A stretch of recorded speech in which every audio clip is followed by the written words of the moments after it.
Hello,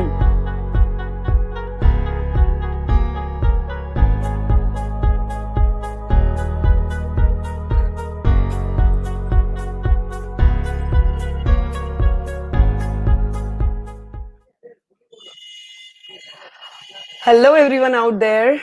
A very good morning, good afternoon, and good evening to all of you, depending on where you are. Hi, Sheshadri. Hello, Eunice. I would love to hear back a hello from all of you out there who are attending this session. Welcome to this session from GMAT Wiz, where we are going to look at how to tackle, very difficult questions, CR questions with maximum accuracy. So, Sheshadri, Nathan, and Eunice, from where are you guys? Hi, Sanat. Good evening. Good evening. So let me, in the meantime, while you guys are introducing yourselves, let me quickly give you a heads up about myself. So I'm going to be the host for this session with you, and I am the verbal head with GMAT Wiz. GMAT Wiz, some of you might have heard of us, some of you might not have heard of us. We've been there now for the last 3-4 years, and we pride ourselves on being one of those, the only, institute which offers you a very, very truly personalized course. All right, we have verified highest point improvements on the GMAT Club. And I personally have been teaching, I've been in this prep industry for almost now over a decade. As you'll realize as we go down how much I talk and how passionate I am about teaching. And I really hope for all of you out there attending this webinar, I'll be able to help all of you. So let's see, we have Nathan, we have Eunice, we have Sanat. Let's see, so Sanat is from Chennai. No, Sanat is from Bhopal. Nathan is from Chennai. All right, good. I'm just waiting for some more of my students to join here so that we can get started. So, Nathan, you're asking about books. What books are we looking at? What kind of books are you asking about? Which books? When you say suggest a few good books, is it general reading? For CR, well, Nathan, to be very honest, I mean, off the record, you can look at power score, but the whole point is none of them really talk about something that you can adopt outside of the books. Okay, they're good. You can look at the OGs. They tell you what to do. Power score is good enough. So books, honestly speaking, they lay out a lot of theories, but they don't really interact with you. They don't really point out to you what you need to do. Today, we'll be talking about, in fact, how you can really score well on CR. All right. So let me see. I can see some of you have already joined. Let's set the agenda for today's evening, guys, so that you know what we are going to be discussing in this session. All right. What we will be looking at, and I'm sure that most of you would be facing problems with this. Primarily, we're going to look at how to analyze the stimulus. Now, you might think this is a very silly thing, but trust me, 90% of the time you get questions wrong because you haven't analyzed the stimulus correctly. All right. And I'll show you today how. So hold on to your chair. After looking at analyzing the stimulus, we're also going to look at how to set up the scope of the argument. A lot of times you come across answer choices which say, okay, out of scope, out of scope, out of scope. What is this scope? How to set up the scope and how does it help you to answer the question correctly? We're going to look at that. And here is something that is unique with GMAT Wiz. You'll not get it anywhere. It's like using a simple formulae. There are these simple frameworks which you can use to solve certain questions on GMAT CR, questions which talk about the plan and goal, questions which talk about causality. So in the process, we're going to solve 700 plus level questions. And then, of course, we are going to have this Q&A session. All right. So guys, all revved up to get set and go. Yes. Some more hellos would be really nice because I can see a lot more of you are there. And it would really make my day if I had a nice, warm, small hello from your end, guys, before we really deep dive into the course straight away. All right. So, Nathan, I'm going to talk about CR books in a while. Just give me a moment, but I want to really kickstart this session. So, yes, guys, some more of you, we can have a hello from you. Or you don't like my hello, and so therefore you don't want to respond to it. Yes, Nathan, today we're going to talk about strategies for CR as well.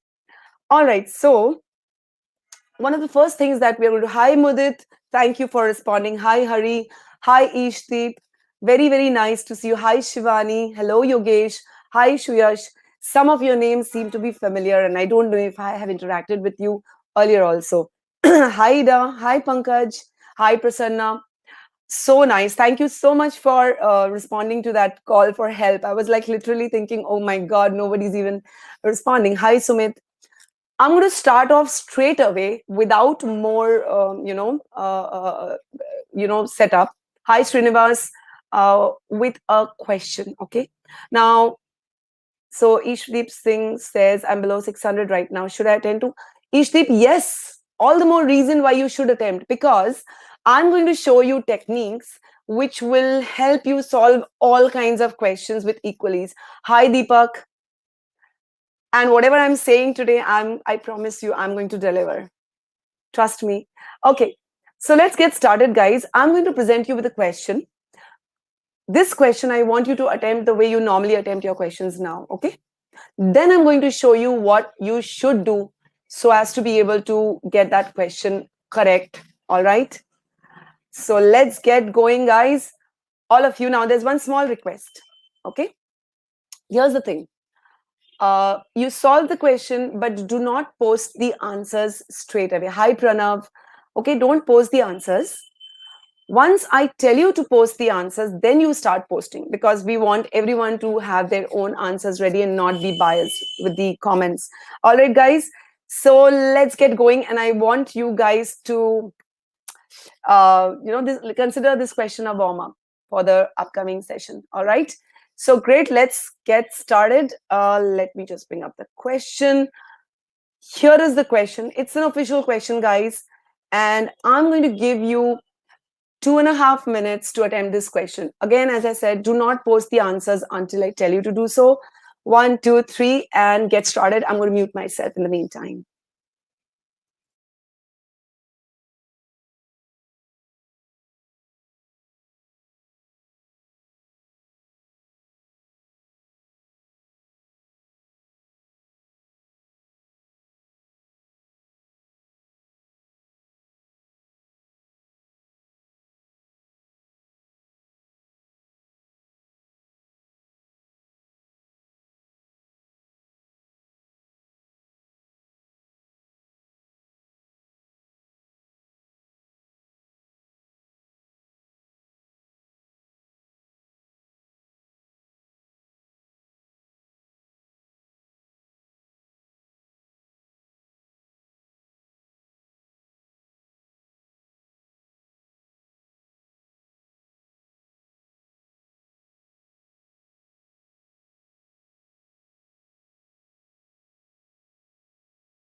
All right, guys. So those of you who, I'm sorry about the interruption with the screen.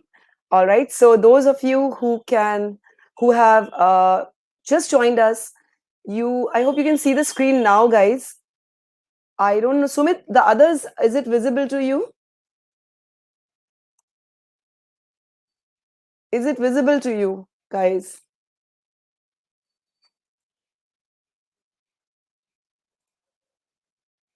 Is it visible to you now?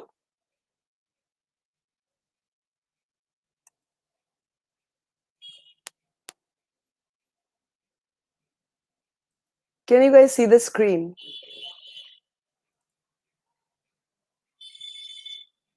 Hi, I think some of you can see the screen, some of you can't. I just don't know what the issue is.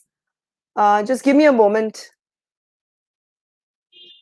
Can you see the screen now, guys?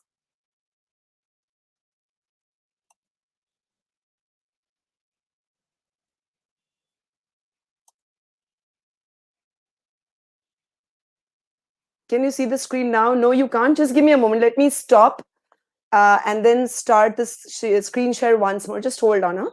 Just hold on, guys.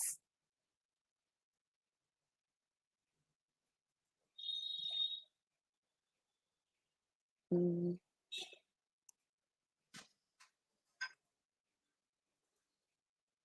Okay.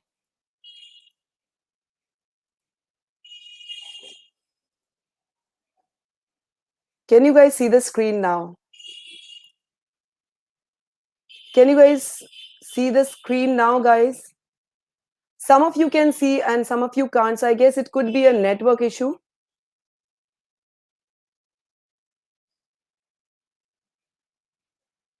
Okay, you guys can see now. That's great.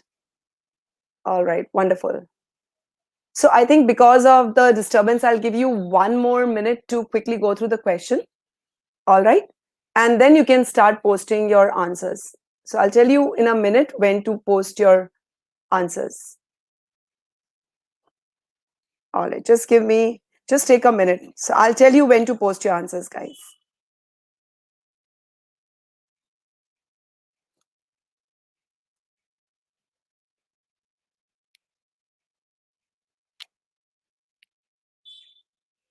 I'm going to show you some very important and interesting things with the help of this question, guys. So make sure all of you solve it. And so we are all on the same page. Hi, Tariq, Bhuvna, Shivani, Arjun. Thank you for joining us. Hi, Gaurav. Hello, Shubham, Ankita, Anurag, Debashri, Atul. Great. You have 30 more seconds, guys.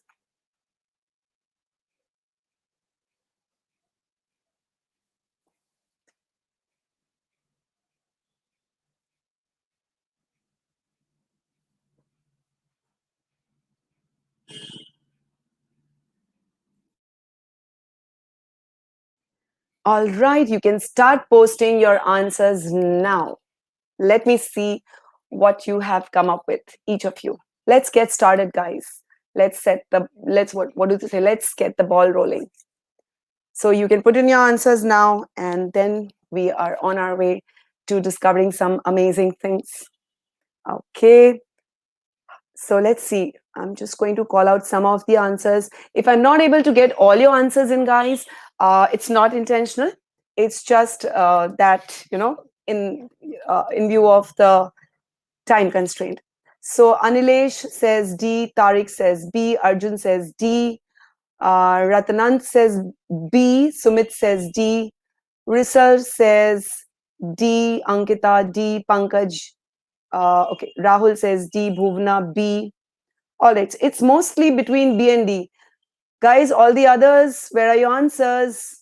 I can see some of you haven't posted your answers. Piyush says B, Shivani says B. So it seems it's mostly a race between B and D. Any other options, guys? Muskan says it's D, Shubham says it's B. Interesting that the race is between B and D. All right. And none of the other options are even contenders. Let's see why the race is between B and D and if that is actually those two are the closest or not. Okay. All right. So it's still B and D. Sanat D, Shubham B. Okay, great. So guys, here's a small request. While I'm explaining the concept, if you have any queries, just note it down and keep it to yourself, because this chat box will keep scrolling. All right. And once I have finished explaining the entire thing, then I'll ask you to post your questions and then I'm going to answer your queries. All right, guys. So here's the thing. At GMAT Wiz, we believe that 90% of the work, okay, is done properly if you have gone through your stimulus properly. All right. If you haven't, you will stumble somewhere or the other. You will probably be able to narrow it down to two closest options, but not be sure which to choose and why to reject the other. Okay, so here goes, guys. I'm going to get started. Now, as I said, the first step is to analyze the stimulus properly. Okay, when I say properly, what does it mean? Properly means you read the stimulus focusing on each and every word. You focus on what is a premise, what is the conclusion, which part is the author's opinion, which part is a fact. All right, you don't miss out on anything, because you don't know what will be used when you are looking at the answer choices. You have no way of knowing that. All right, so let's get started. Some species of Arctic birds. All right, so the author is talking about Arctic birds. Let's say this. And the author is not talking about all species, but at least one species. So some species of these Arctic birds are threatened. That means they are in danger. Danger of what? Recent sharp increases in the population of snow geese. Okay, so there's another species we're talking about. The SG, the snow geese, have increased sharply and recently. All right, they are huge in number probably. And these Arctic birds are threatened by that. Which breed in the Arctic? So here, this is a modifier. We are going to bring in our SC skills here. So these snow geese, they basically breed or live in the Arctic. Now, we don't know whether this information is going to be important in future or not. So we need to focus on all the pieces. Okay, we can't leave out anything. And are displacing. So who are displacing birds of less vigorous species? The snow geese. All right. So here we have the facts that there is a recent significant increase in number of snow geese, and there's a reduction because of that of some species of Arctic birds. And we can infer here that probably these Arctic birds are of less vigorous species. All right. Wonderful. Okay. So I have some more answers here. Eunice says A, Pankaj says, oh, A. Good, we have some more answers. Let's get going. See how I'm simplifying each piece of information so that, like a movie scene, it's all printed in my mind. Okay. Imagine that there's this Arctic, and there we have snow geese, we have the Arctic birds, and the snow geese are growing large in number, and the Arctic birds are somehow being squeezed out. Let's read on. Although, and straight away I make note of this because this is marking a shift in thought. Snow geese are a popular quarry for hunters in the southern region where they winter. Who winters? Most likely the snow geese. So these snow geese, they live and breed in the Arctic. They go to the southern region to spend their winters. They migrate there. And there, in the southern region, they are hunted. Okay, great. So we are told hunters like hunting snow geese. All right, let's read on. The hunting season ends if and when. Now, this is important here because we have another fact. Hunting season ends if and when hunting has reduced the population by 5%. Now, what does this sentence mean?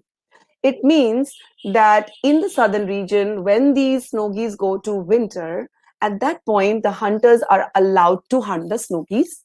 However, if the hunters have hunted up to 5% of the total population at that time, they cannot hunt more than that. And this is according to official estimates. So it's a fact, it's a premise. So far, we only have premises. Okay, so this premise, if I simplify it, it means hunters like hunting snow geese, but they have to stop when a certain limit is reached. And what is that limit? 5% reduction in the overall population. So let's say at any given point of time, if there are 100 geese, if the hunters have hunted 5, they cannot hunt more than that. All right, so all of this is premise. What am I supposed to do with this? Clearly, so this we call the conclusion marker. Okay, clearly means I'm deriving a conclusion from something which is given. Something that's given, from that something is clear to me. What is clear to me? dropping this restriction. Dropping which restriction? The 5% limit. Dropping it means removing the 5% restriction will do what?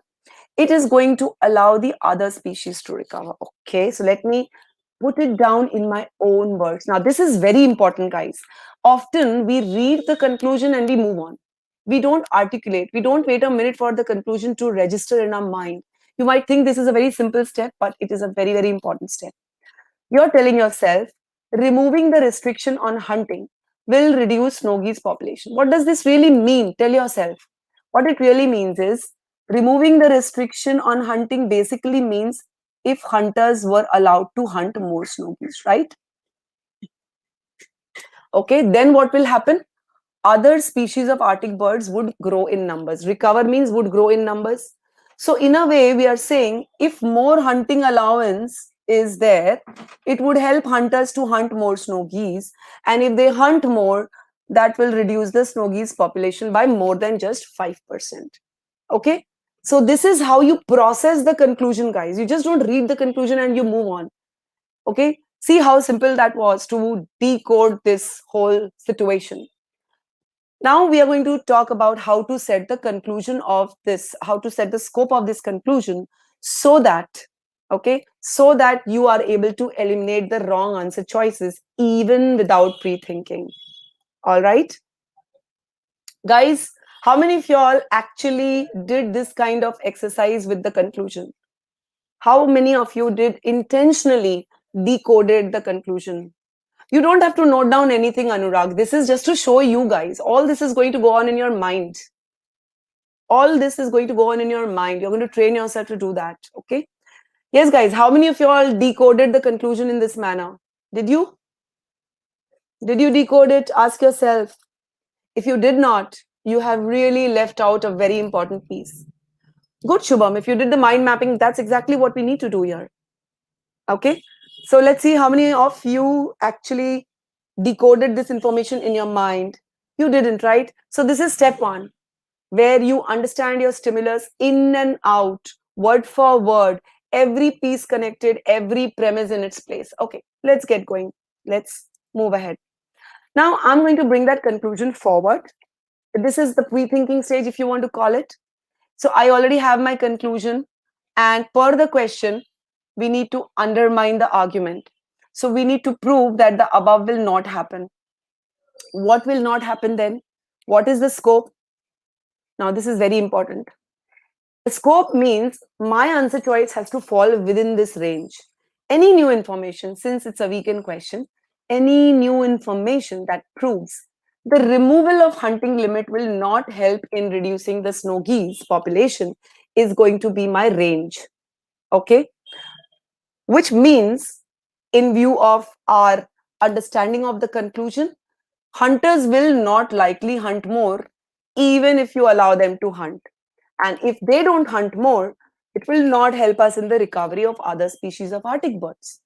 Okay, so weakener could be along these lines. For some reason, the hunters will not be able to hunt more, will not hunt more, even if restrictions on hunting are removed.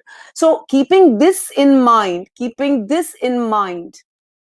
I am going to examine each answer choice. When I take up an answer choice, I will ask myself, does this answer choice tell me that hunters will not hunt more?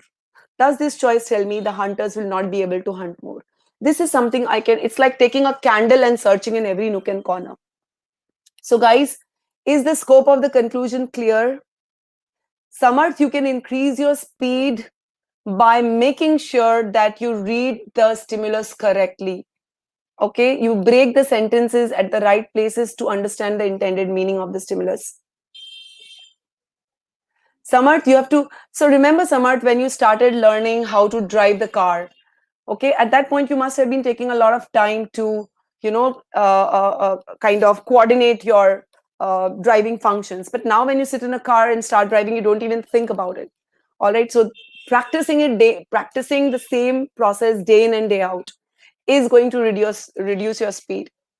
My students take hardly, for even a difficult question, about 2 minutes 15 seconds, because they follow the same process. Okay, same process day in and day out. Okay, great. So now that we have this clear, let's now move ahead with eliminating the choices. Let's look at A. Some of you said A is correct. Let's see. So I am basically looking for a choice which tells me that hunters probably will not hunt more. Now, for examining the answer choices, first I need to understand the meaning of the answer choice. What does A really mean? Hunting limits, okay, for snow geese were imposed many years ago in response to a decline in population of snow geese. So this choice, the skeleton of this choice is just telling me why the hunting limits were imposed. Does it tell me that hunters will not hunt snow geese more if the restriction is reduced? No. So this is out of that scope of conclusion. It doesn't tell me that the hunters will hunt more, and therefore A is out. Okay. Choice A simply tells me the reason behind the removal of hunting limits long time back. It doesn't tell me today if I sorry, this choice only tells me about why the hunting limits were placed long time back. Now if I remove it, what will happen? Nothing is given. All right, great. Let's move to B. It has been many years since. Stop here. We teach you how to read a sentence in our SC course. I'm going to talk about that shortly. So if you just stop here, it has been many years since. Now, when do we use this construction? It has been many years since, guys. When do we use this construction? All of you? Karthik, sooner the better. Yes, you should start your GMAT prep now, because now you have plenty of time to acclimatize yourself to the processes. Yes, guys, what does this phrase mean? Sorry, what does this small segment mean? It has been many years since. When do we use it? When do we use it? What are we trying to say when we say it has been many years since? It has been many years since I ate pizza. It has been many years since we sat down to talk. It has been many years since I went to the theaters for a movie. What does it mean? Come on, guys, quickly. What does it mean? Good, Sumit. So Sumit says started in the past and effect is still on. Good guy. Very good, Sumit. It means something has not been done since the past till now. Okay? It means that something has not happened since the past till now. Let's see. It has been many years since. If I look at it, it means for many years, something has not happened. Okay, what has not happened? Let's see. The restriction led hunting season being closed earlier than the scheduled date.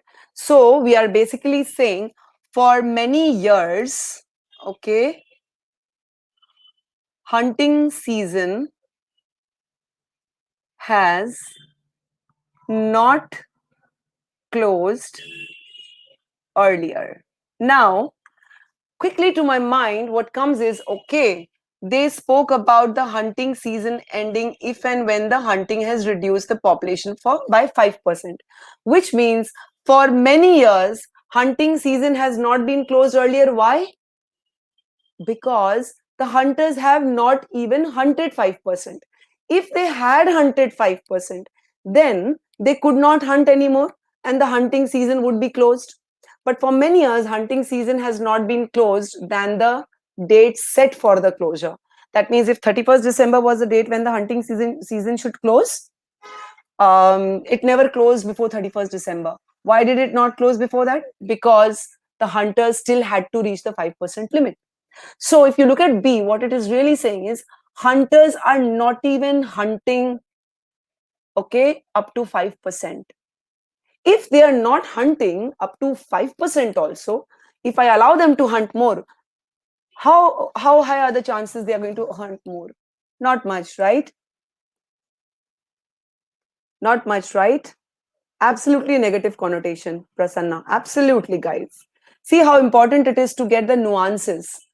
A lot of y'all may not have read sentence B correctly, and therefore you may not have even thought it could be the answer. You might have thought, okay, what has it got to do with hunting season being closed earlier? but first understand the meaning of the sentence, then apply it to the conclusion. So the conclusion was allow the remove the 5% limit, Arctic birds will recover. How? Probably hunters will hunt more. But this choice tells you chances of hunters hunting more is very, very low. They aren't even hunting up to 5%. See, hunting season has never closed earlier than the scheduled date for quite a number of years. So B, I'm going to keep in the running. Let's look at C and compare it against our scope. The number of snow geese taken by hunters each year. What does this mean here? Okay. By year, it means the number of snow geese hunted each year has grown every year. If it has grown every year for the last several years, and now if I allow the hunters to hunt more, they will hunt more. So this actually is a strengthener, and therefore it's not the answer. Let's look at D, the biggest contender after B. What does D mean? Let's go slowly. As their population has increased, whose population? The snow geese. This we already know from the passage, okay, that the snow geese population has increased. So this part is not the new information. Snow geese have recolonized. Recolonized means they have gone back again. Where have they gone back again? Wintering grounds, okay, that they had not used for some seasons, which means earlier they had used it, but for probably the last several seasons they did not use it, and now perhaps because their population has grown, they have spread in those wintering grounds also. Now let me put this against the scope of my conclusion. Does it tell me that hunters will hunt them more? Does it tell me the hunters won't hunt them? No. This just tells me that, in a way, it's just telling me that there are more snow geese now, and therefore they are spread everywhere in the hunting grounds, in the wintering grounds. But this doesn't tell me in one way or the other what will the hunters do if they are allowed to hunt more. So D actually is out of that scope we fixed, guys, and this is important. That is why D is out. A lot of you all chose D. If you chose B but not for the right reasoning, okay, then you need to take another look at your process. So you should get the question right for the right reason. If you chose D because you were not sure of the other sentences, again, that's not the right way to go about it. You need to be confident, otherwise your performance on other questions will be affected very badly, guys. Nobody marked D. E simply says that in the winter habitats, the goose has no natural predator. Well, it has got, again, nothing to do with whether hunters will hunt them more or not. Therefore, E is more of a strengthener. It's like telling me, okay, if I drop this restriction and allow hunters to hunt more, it will be beneficial because there is no natural predation. In a very remote way, it's a strengthener, but definitely not a weakener. So B is the correct answer. Guys, how was that? How did you like this process, guys? And if you note, I haven't done any heavy pre-thinking or anything. All I've done is I have decoded the conclusion very clearly. I have set the scope of that conclusion, and I have examined each answer choice against that scope of conclusion. How about that? How about that, guys?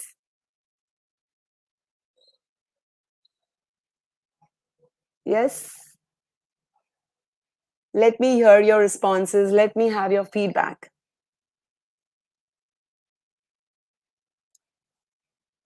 This process is especially very, very helpful on questions where you really don't have any direction to think on. You don't know what you're supposed to think and what not to think. All right. So any queries, guys, on this? Thank you, Nathan. Thank you so much for that comment. It's really heartening. Thank you, Arjun. So Nathan, with practice, your average, I'm saying, maybe for easier CR questions, you will take about less than 2 minutes. For hard questions, you will take 2.5 also. On average, you should take about 2 minutes for CR questions. Thank you so much, Ankita. All right, Sanath. Let's see. Let me read some of your comments. Ishtip is asking, in B, if the restriction is being closed, the restriction is not being closed earlier, Ishtip. We are saying the restriction is not letting the hunting season to be closed earlier. That means the hunting season is not closing down because of the restriction. It is closing down because of the due date. If the hunters are allowed to, if the hunters are able to hunt the 5% amount, then the closing date will, the hunting season will close earlier each day. Go to the premise. It's given that if and when they reach 5%. So if they reach 5% by 15 December, then it will close on 15 December. So this choice B is telling us it has not closed uh, before it should close. That means the hunters are not hunting. Okay, that's what I said, Ishdip, that probably you have not read B properly. You need to read B properly. I'll show you how to read B properly. So this is a 700 level question, Satyabrata. But point is not it's a 700 level question. Sometimes I've seen students make mistakes on 600 level questions just because they did not read the stimulus carefully. So Rahul, relocation doesn't imply that hunters won't be able to hunt down. Rahul, it doesn't also imply that the hunters will be able to hunt. It doesn't imply anything about the hunting. That's the point. All right. You know, if you were a GMAT Wiz student, this is how you would learn the correct approach to CR questions. You would know that you have to learn to analyze the stimulus in the most comprehensive manner. This is very, very, very, very, very, very, very, very important. I cannot emphasize enough on this. How many times has it happened to you that you had to go back to the stimulus again and again? I'm sure many times. Okay. And at GMAT Wiz, the student, we have dedicated sections just to teach the student how to analyze the premise, how to analyze the conclusion, okay, how to put together facts and understand whether it's an argument or whether it's not an argument. Everything we teach you very, very clearly how to identify the premise and conclusion and how to know which of these two can be doubted. All right. The most common mistake that students make during answer choice elimination is you select out of scope answer choices. For that, we teach you how to define the scope. So we have divided the CR questions into two categories. You know, you have this genus 1 CR questions. These are slides which I have kind of taken from our course. These are all slides which I've taken from our course, guys, part of our course. Okay. You can see the kind of dedicated hours we have put into each activity, just identifying premise and conclusion. Then we teach you how to identify or how to categorize questions into two different categories, genus 1 CR questions, genus 2 CR questions, and then how to define the scope in each of these categories. All right, how to read the stimulus, how to understand that this is what I've done just now with this question. Okay, so that is very, very important. All right, let me see some of your comments, guys. Thank you, Jay, for that comment. Let me see if you have. Yes, Nathan, what is the doubt? If the hunters are not hunting that much, then the snow geese are going to remain the same. Thus, the other species are still at risk. Absolutely, Nathan. You're welcome, Rahul. All right, great. So, guys, all ready for the next step? Now I'm going to show you what in quant you would call a formula. Okay, using a formula to arrive at the correct answer choice. How about that, guys? Have you heard of this? Using a formula in CR, a framework. You just read the stimulus, you use a framework, you follow the steps in the framework, and you don't even have to look at anything else. Ready? Shall we get going? Okay, here goes. Hold on tight to your chairs, sofas, and your pillows and beds. Now, in GMAT CR, in my experience, I've done a lot of research before actually preparing the entire GMAT course. All right. Yes, I have constructed the entire course. I found that there were some very common construction types. I'm not talking about strengthen, weaken types. I'm talking about if you look at across these assumptions, strengthen, weaken questions, you have questions on plan goal. Such questions talk about a plan with a goal, and there are some details about the plan and goal given. And the conclusion is usually asking you to find, identify the success or failure of the plan. All right. Then you have these causality questions, okay, where these constructions have a conclusion in the argument. All right. and you need to, the conclusion states a cause and effect, and you are mostly called upon to weaken this cause or to strengthen this cause or to give the assumption of behind this cause. So these are some very common construction types. Then you have these constructions of comparison. There are constructions which have two scenarios and a comparison is drawn between the two. Sometimes they give you the advantage of one over the other, and you have to identify whether one scenario is better than the other or not. Should one switch to the other scenario or not? Weaken whether if somebody has switched to other scenario, and so on. Then you have these quant-based questions. Small quantitative calculations related to percentages required. In fact, sometimes the same question may have a plan goal situation, and then the question may have two plans that are being compared. Comparison question. So, keeping these common constructions in mind, we came up with frameworks. Okay. Today, I'm going to discuss two frameworks with you guys. One for the plan goal, which you can use to solve questions, and then the other for causality. So, coming up is the framework for plan goal. You can use this framework for all plan goal questions. All. I've often heard my students say, okay, here's the question I know, but how should I think? What should I think? In which direction should I go? Should I move this way? Should I move that way? What if I go in the wrong direction? What if I come up with wrong assumptions? To avoid that, this framework works. Here comes the framework, guys. Okay.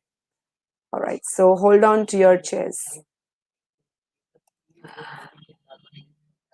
Now, what you need to do in this case is when you're reading the stimulus, okay, when you have finished reading the stimulus, during the pre-thinking stage, identify and put down the exact plan.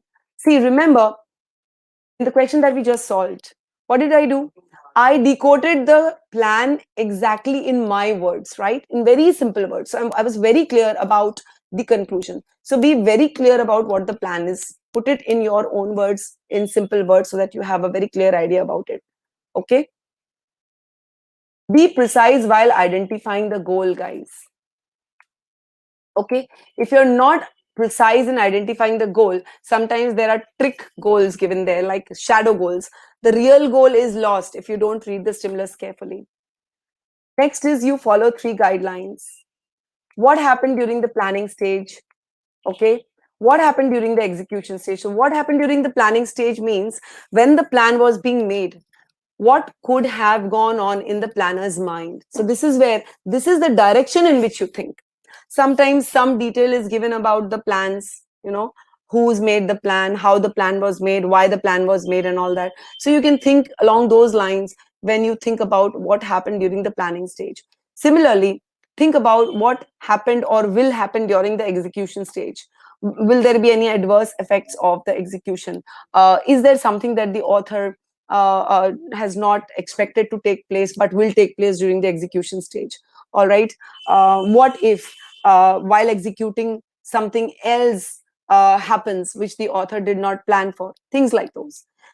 You can also think along lines like what is the connection between the plan and goal. Say, for example, if a plan talks about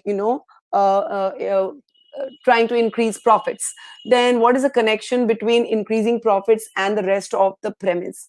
Okay, the goal, how to achieve that goal. So we're going to we're going to use this framework, okay, when in the next question. So you can note down the steps. Identify the exact plan after you, this is in the pre-thinking stage. Identify the exact goal of the plan and then follow these 3 guidelines to pre-think. Okay. Think what could have happened during the planning stage. Think what could happen or have happened during the execution of the plan stage. Anything else that comes to your mind which connects the fulfillment of the plan and the goal. Okay. Guys, ready? Should I bring up the question? Are you all ready? Come on, a quick yes from all of you would do the trick. Are you all ready, guys, to see how this framework works? Because 20% of the questions, 20 to 25% of the questions are all plan and goal questions. Okay, let me, I think, so, oh, I've got so many yeses. Wonderful, wonderful. So here comes the question. I want all of you to try this framework, guys, okay? Copy it down in your notebooks if you have. And why, after you have analyzed the stimulus in the upcoming question, use these steps to come up with assumptions or strengtheners or weakeners, as the case may be. Here's the question. You have your 2.5 minutes. Get started. Please do not post the answers, okay, until I tell you to do so. All the best. I'm just going to mute myself, all right? Thank you.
You have about 40 seconds more, guys.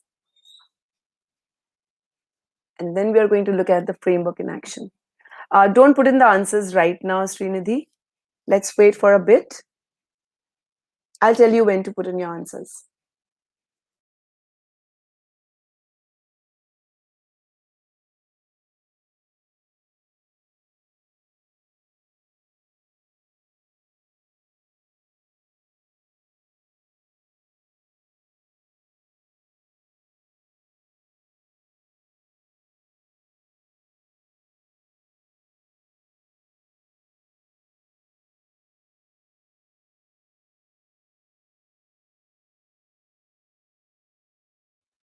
Okay, everyone, you can start putting in your answers right away. Let's see. Hi, Sarah. Hi, Anamika. Hi, Rocky. Hi, Lulu. Yes, guys. Okay, let's see what the answers are. So, Srinidhi, let me just start from the beginning. Okay, Srinidhi says it's, I'm so sorry, it just keeps moving up and then I'm like, okay.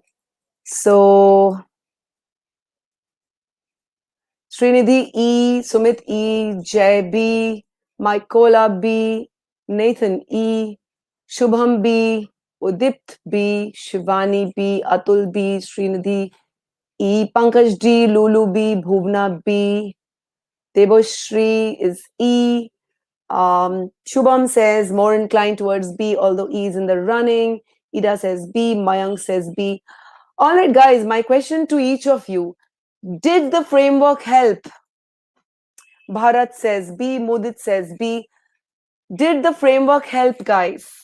Those of you who had the framework with you, I'm just going to quickly take you back to the framework for those of you who just joined us.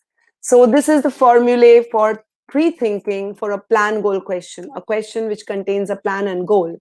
All right, like the one we had in this question, there was a plan recommended by the politicians and we had to cast a doubt on that plan. So this is the formulae, the framework that you can use to pre-think. All right. So yes, guys, my query, how many of you all found this helpful? Very good. Nathan says I could use the framework till point two. Good enough. You don't have to use all of it. Even if you can just use one of the guidelines, it's good enough. How about the others, guys? Did you find the framework helpful? So Jose says yes, the framework was helpful. NS says yes. So does Shubham.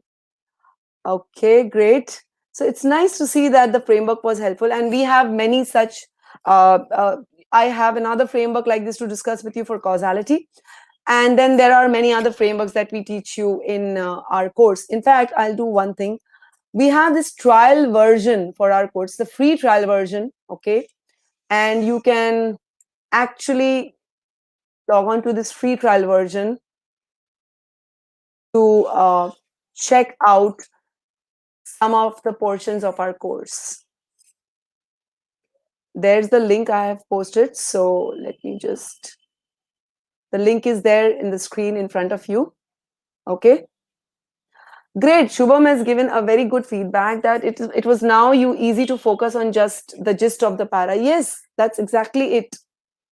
Great, guys. So that's the link for the free trial version if you're interested in. All right. The framework, you can go through it in detail. You will see the kind of solutions, the kind of approach that we teach. Hi, Toki. Toki says B. So let's not waste any more time. Let me just remove the link. I hope you guys can have taken note of the link. So I'm just going to hide it and start discussing. All right. Here comes the analysis of the stimulus. 12 years ago and again 5 years ago. So we're talking about 2 time periods. All right. Okay. 12 years ago and 5 years ago, there were extended periods, long periods, when the Darfur Republic's currency, okay, we're talking about a country's currency. What is that currency? The Pundra was weak. All right. So 12 years ago and 5 years ago, Pundra was weak. What does this Pundra being weak mean? That has been explained in this sentence. A weak currency, a weak Pundra means the value of Pundra was unusually low. Okay, it was very, very low when compared to the world's most stable currencies. All right. So this is giving me a premise, a fact. 12 years ago, twice, 12 years ago and 5 years ago, something happened. The Pundra was weak. All right. So what? So what? Let's see. Both times, a weak Pundra made. So when we say a weak Pundra made something, it means a weak Pundra caused. So we have weak Pundra as the cause here. Made Darfur's manufactured products a bargain. Made the manufactured products a bargain. Now, suppose you don't know what does that mean, suppose you don't understand made products bargain. What does it mean? Wait, look for context on the world market. So both times the weak Pundra led to Darfur's manufactured products becoming a bargain on world market. What does it mean? Here they are telling us Darfur's exports were up substantially, which basically means that the Darfur's products were in demand, were sold a lot on the world market. They were cheaper. This means probably, so you can connect the dots. We can infer here that because the value of Pundra when compared to other stable currencies was low, then probably other countries found it cheaper to buy goods from Darfur, and that is why Darfur's exports were up. Okay, sorry. Now so this is also a premise. This is premise 2 here. Okay, facts, all facts. Okay, and all these facts are talking about what happened in the past. Now, so we are now talking about the present. Some politicians are saying, what are they saying? In order to cause, okay, so in order to, the moment you read this, we know that there is a goal coming up. In order to cause another similarly sized increase in exports, this is the goal here. Concentrate, similarly sized increase, similar to what? That which happened earlier. It's not just increasing exports, but similarly increasing exports to that extent, which happened in the past. So in order to get that kind of increase, what should be done? Government should allow Pundra to become weak again. So this part is your plan. This is the plan that the politicians, or this is the recommendation that the politicians are stating. Now let's analyze our question stem properly. Which of the following, if true, provides the government, because see, when we read the stimulus, we did not get an idea of what the conclusion is. We simply have facts. In fact, even this is a premise which tells us the third party opinion, but we don't know what is the conclusion of this stimulus. The conclusion is always in the author's words. So let's read the question stem clearly, because often the conclusion is given there. Which of the following, if true, provides the government with the strongest grounds to doubt? Doubt what? The politicians recommend, if followed, will achieve its aim. So we need to find out a choice which will tell us that the politician's recommendation will not achieve its aim. Okay. All right. We've got to cast a doubt on the recommendation of the politicians.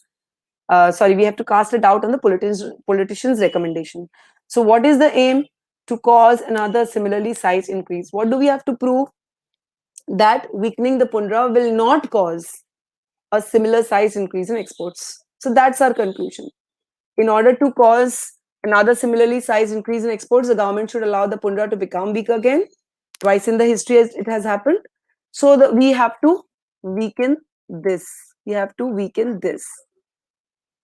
So our conclusion is, even if the Pundra is weakened, okay, there won't be a similarly sized increase in exports. So that's our scope of the argument. Those of you who've been with me for the first part of this webinar would know how to set the scope of an argument.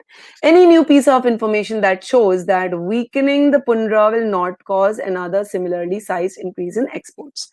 So any choice that tells you this is the correct answer. Okay. Now let's move to using that framework. Here's how we are going to use. What's the exact plan and goal? The plan is weaken the Pundra again. The goal is to cause another, see how I've taken every word, similarly sized increase in exports. All right. Okay. Now guys, let's follow the 3 guidelines. What happened during the planning stage? Come on guys. What do you think the politicians were thinking?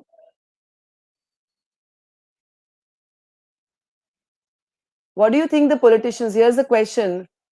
Rocky, here's the question.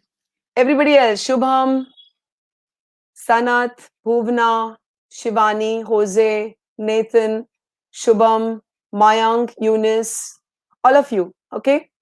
Rahul, what do you think was going on in the minds of the politicians when they were recommending this? Come on.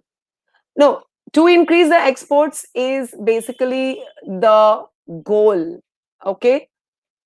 But when they were trying to achieve this goal, what did they think? Why did they recommend that? Good. So, Nathan, if they thought they could replicate, what do you think must have gone on in their minds? Okay, yes. So, Jay, they must have thought drop in Pundra will always cause an increase. Yes, but okay, imagine you're the politician and you're saying, okay, please weaken the Pundra because it worked in the past. What does it mean? How are you connecting past and present? Good, Nilanjan, very good. They are thinking it's still possible to manufacture more goods. Very good, Pankaj. Pankaj has actually, driven the nail right home. Here it is. So, when the politicians were uh, offering this recommendation, they assumed what played out in the past will play out again now. Whatever were the factors at play 12 years ago, the same things will repeat themselves now. Nothing has changed. They have assumed that. So if you want to weaken their recommendation, any choice which says that the past and the present are not the same, something is different. Okay, so any choice which tells you there is a difference between past and present could be your correct weakener. Similarly, guys, just now, one of you has actually offered that politicians assumed that the past records would replicate the same result. Atul, very good. Okay. Nilanjan said that they have kind of thought that it's still possible to manufacture more goods. Why more goods? Why more goods, Nilanjan? Yes, guys. If today think about Darfur trying to execute this plan, okay, let's say the government weakened the Pundra. Does weakening the Pundra automatically guarantee that the exports will increase? What needs to happen for the exports to increase? If you want to export something, what do you have to do? Yes, guys, think you're an exporter, okay? You want to export more of manufactured goods. What are you going to do? What would you need?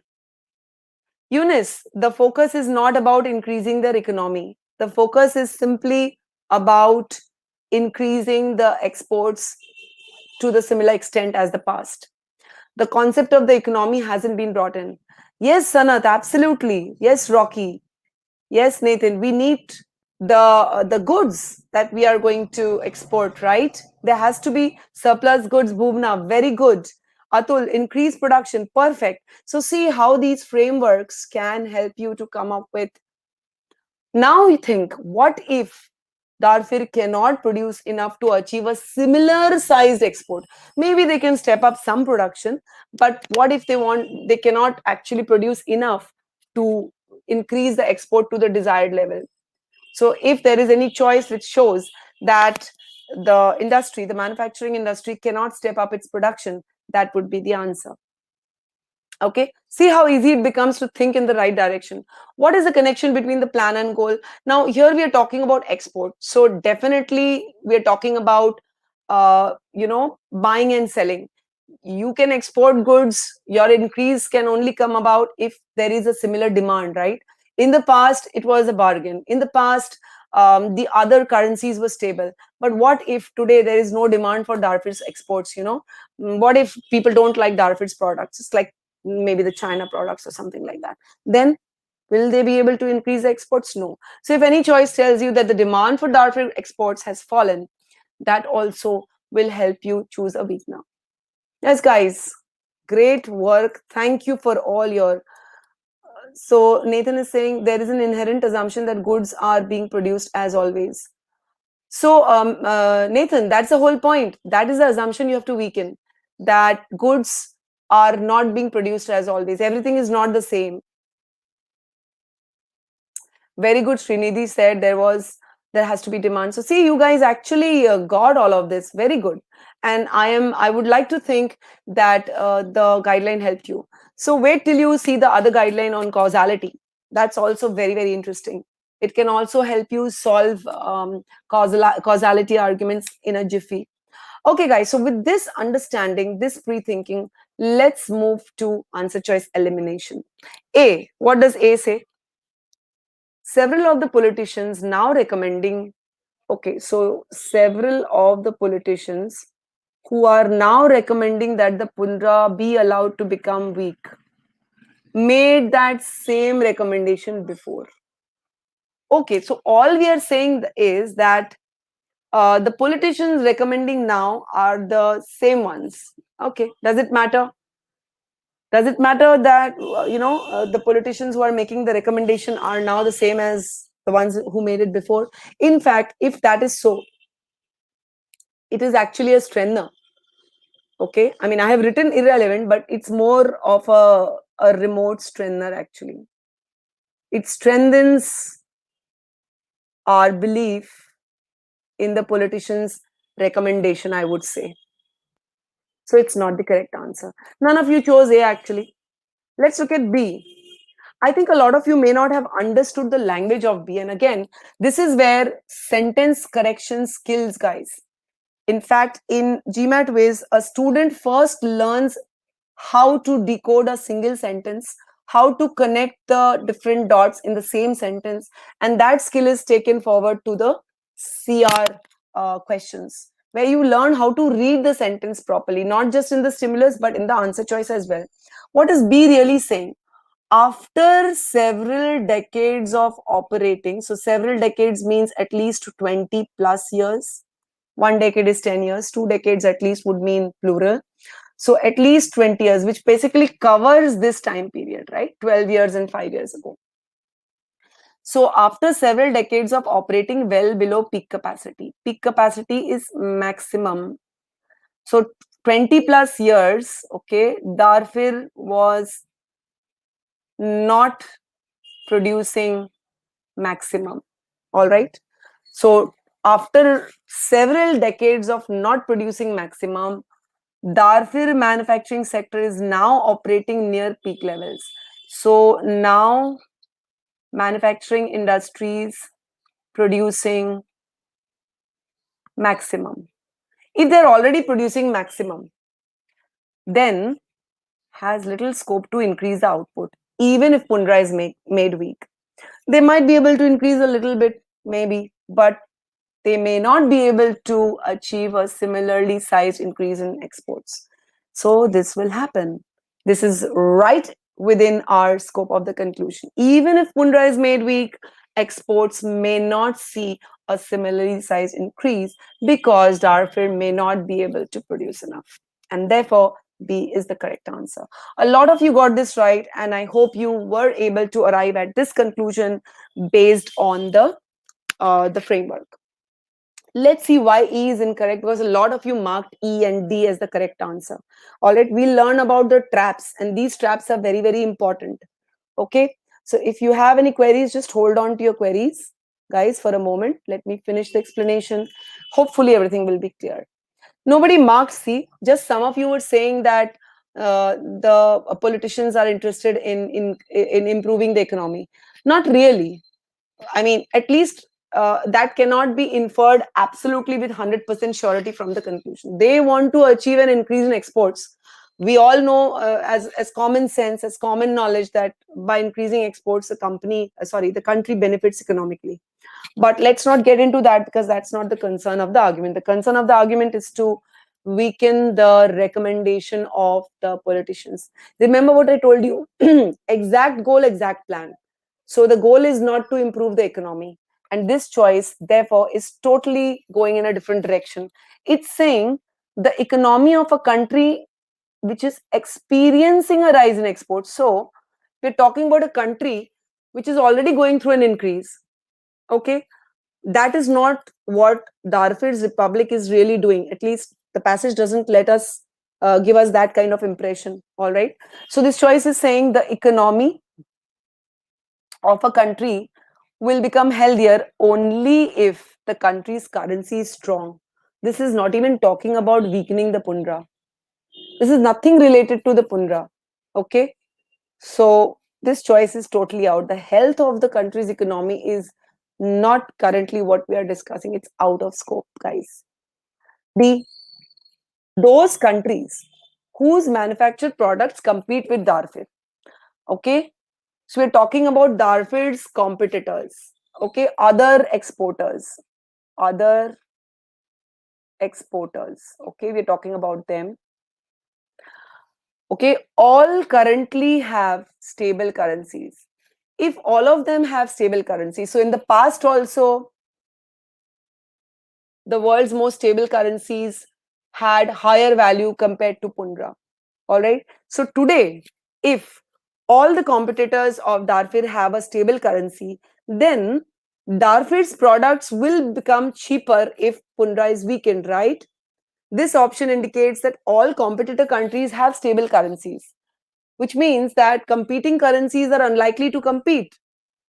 If Darfur's currency becomes weak, then Darfur's products will become a bargain on world market, and therefore we might be able to achieve a similar size export. This is actually a strengthener, guys. So those of you who marked D, you have not understood the meaning of this sentence. And sentence correction skills are very, very important in order to understand the meaning correctly. We have this meaning based approach, which you are going to extend to CR questions and RCs also. How can you understand the meaning of a paragraph if you can't understand the meaning of a single sentence? So D is incorrect. Come to E, typical trap, guys. What does this choice say? A sharp improvement in efficiency of Darfur's manufacturing plant. So this is suggesting an alternate plan. This is suggesting an alternate plan. Okay, alternate plan. Are we supposed to evaluate the, are we supposed to weaken the alternate plan? No. All right, maybe there is plan A, plan B, plan C. Okay, so this choice is saying there is another plan. Okay, you can improve, bring about an improvement in the efficiency of Darfur's manufacturing plants, and that would make Darfur's products a bargain. Look at this, look at this, look at this. Even without weakening the Pundra. So we are not even talking about the current plan. Okay, we're not even talking about the current plan, guys. This choice means there is an alternate way to increase Darfur's exports that doesn't involve the weakening of currency. Does that automatically mean that weakening the currency won't help? No, it does not help us decide whether weakening the Pundra will or will not work. What this choice says is something else will work. Therefore, E is not the correct answer. Yes, guys. How about this? So, as you can see from this question, guys, it's very important to be able to read a sentence very carefully. You in the previous question and again in this question, we've seen that how if you're not able to understand the meaning of a choice, the meaning of a sentence, you are going to bungle up. A GMAT Wiz student, okay, first goes through the SC module and then only moves to CR, because it is very important to understand how to derive the meaning of sentences. Okay, where to stop, how to contextualize. In fact, we teach you all of that. We have dedicated dedicated portions telling you how to read a sentence, how to draw the intended meaning. We have similar frameworks in sentence correction telling you how to identify subject verb errors, noun pronoun errors, modifier errors, and so on. There are simple frameworks like the one that I've just shown you. We tell you where to stop. There is this concept of checkpoints, telling you where to break the sentences. You would have seen I break sentences and read. I break sentences and I contextualize parts of the sentences. I join them together. All right, and then I derive the entire meaning. So if I'm looking at this long a sentence, I stop at a checkpoint. I ask myself, what is it saying? What does it mean? How does it relate to the rest of the sentence?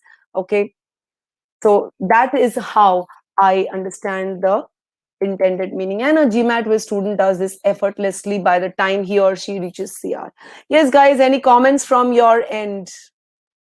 Would be nice to know how you're feeling about all of this. How do you like the framework? Did answering the question become easy for you? Was it easy to understand the logic of the questions, the answer choices, because you read it carefully? So I'm waiting for your comments, guys. And let me tell all of you out there. So now we're going to look at the next framework. When we look at a causal question, how to attempt that one. Sumit says, I eliminated B because I thought manufacturing is not the same as exporting. So Sumit, again, in order to export, I need to make. Very simple. So Sumit, some of the things are very logical. Now, can you increase your export without producing more? Ask yourself. Yes, Sanat, it's a very different approach. At GMAT Wiz, when I was making the course, I always try to look at a methodology which would be very intuitive for the student. The student wouldn't have to, stress himself or herself, force pre-think, not that. Something should come very effortlessly. All right. So, Sumit, I hope that's clear to you, how the manufacturing industry comes into the picture. So you don't have, Bhuvna, you don't have to pre-think the exact answer. Okay? If you have assimilated the information correctly, that itself is good enough. If you have assimilated the information correctly, you will automatically get the scope and you will be able to eliminate the choices. So these frameworks are in case you want to pre-think.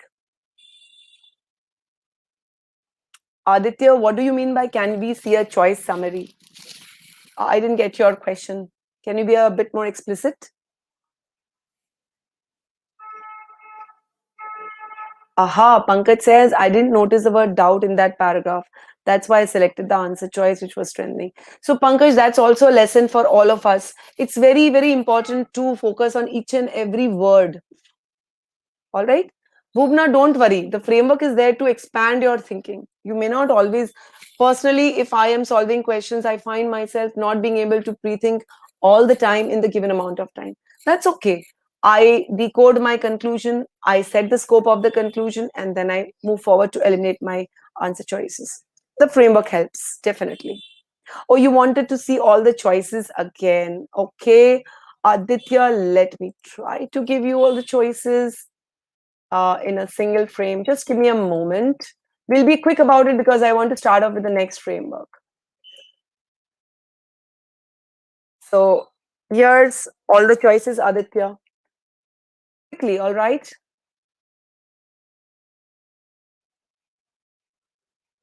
So Sanath, you probably take more time to understand the question because you're not reading the sentence properly. Maybe you're reading the sentences in the stimulus in one shot. And then you have to come back and reread that sentence, which takes more time. And because you have not understood the stimulus properly, you are rereading the choices also multiple times. You're welcome, Aditya.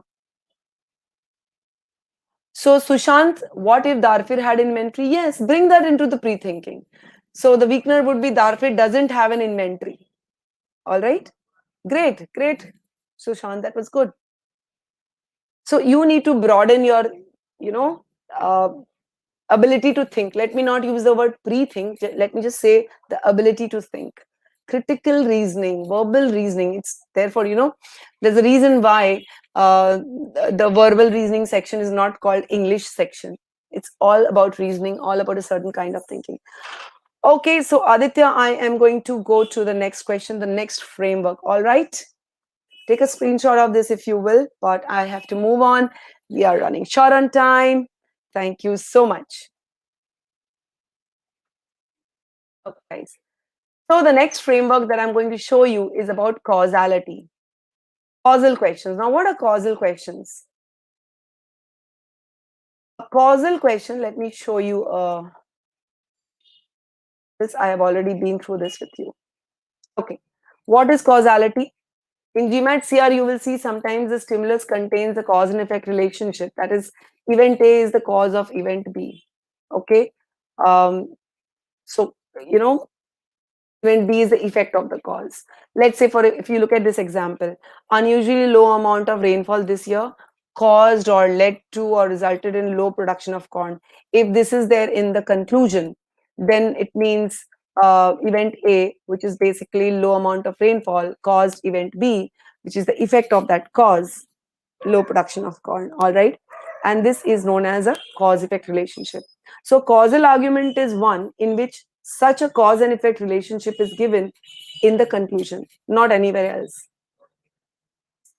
A causal argument is one, therefore, in which the conclusion contains a cause and effect relationship. The core assumption behind such arguments is there is no other cause responsible for the stated effect.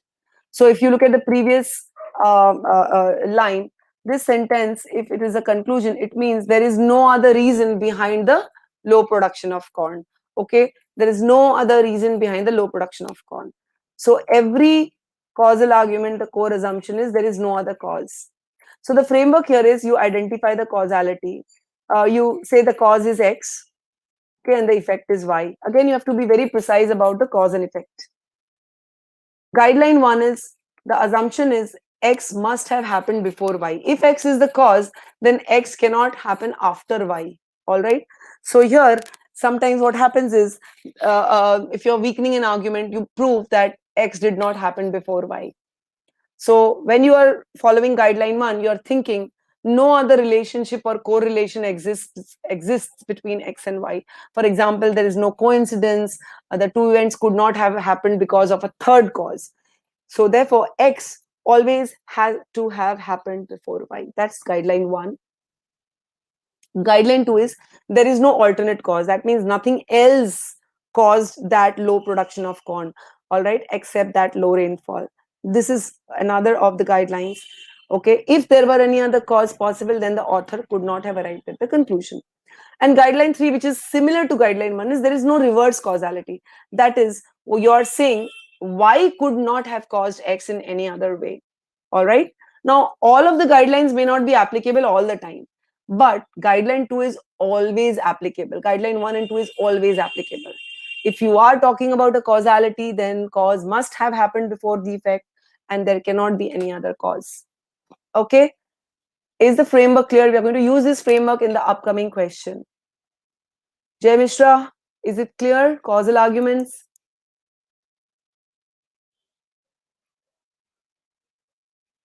So NS in weakening, strengthening, assumption, evaluate question, we are supposed to provide additional information.